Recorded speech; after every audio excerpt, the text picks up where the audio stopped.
ചൂരൽമല ലോകത്തിന് മുന്നിലേക്ക് കേരളം വെക്കുന്ന അതിജീവനത്തിന്റെ മാതൃകയാണ്. എല്ലാം നഷ്ടപ്പെട്ടവർക്കൊപ്പം ഞങ്ങളുണ്ടെന്ന സർക്കാരിന്റെ പ്രഖ്യാപനം. ഉറ്റവരെ ഉരുളെടുത്ത മനുഷ്യരെ ചേർത്ത് പിടിച്ച ഭരണകൂടം. വയനാടിനു വേണ്ടി സർക്കാർ എന്ത് ചെയ്തുവെന്ന് ചോദിച്ചവർക്ക് ഇന്നൊരു മറുപടി വന്നു. അങ്ങ് വയനാട് നിന്ന് തന്നെ. കൂടെ നിന്നവർക്കൊപ്പം ഇനി അങ്ങോട്ട് നിൽക്കാൻ കുറച്ചധികം മനുഷ്യർ തീരുമാനിച്ചു. വയനാട് ചൂരൽമലയിലെ ദുരന്തബാധിതർ CPM-ൽ ചേർന്നു. കോൺഗ്രസ് ലീഗ് പ്രവർത്തകരാണ് ഇനി ഇടതിനൊപ്പമെന്ന് പറഞ്ഞത്. ചേർന്നവരിൽ കോൺഗ്രസിന്റെ ബ്ലോക്ക് പഞ്ചായത്തിന്റെ സ്റ്റാൻഡിംഗ് കമ്മിറ്റി ചെയർമാനായിരുന്ന നസീർ ആനക്കലുമുണ്ട്. ഇവരുടെ ഈ നിലപാട് പ്രഖ്യാപനം തദ്ദേശ തെരഞ്ഞെടുപ്പിന്റെ തലേ ദിവസമാണ്. എന്തുകൊണ്ട് ഈ തീരുമാനമെന്ന് നസീർ തന്നെ വിശദീകരിക്കുന്നുണ്ട്.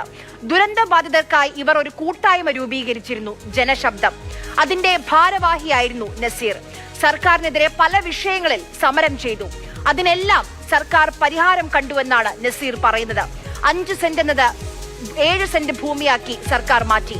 പട്ടികയിൽ പേരില്ലാത്ത കുറെ മനുഷ്യരുണ്ടായിരുന്നു, അവരെ എല്ലാം ചേർത്തു. ഞങ്ങളെ കേൾക്കുന്ന, ഞങ്ങളെ കാണുന്നവർക്കൊപ്പം നിൽക്കാൻ എല്ലാം നഷ്ടപ്പെട്ട ആ മനുഷ്യർ അങ്ങ് തീരുമാനിച്ചു.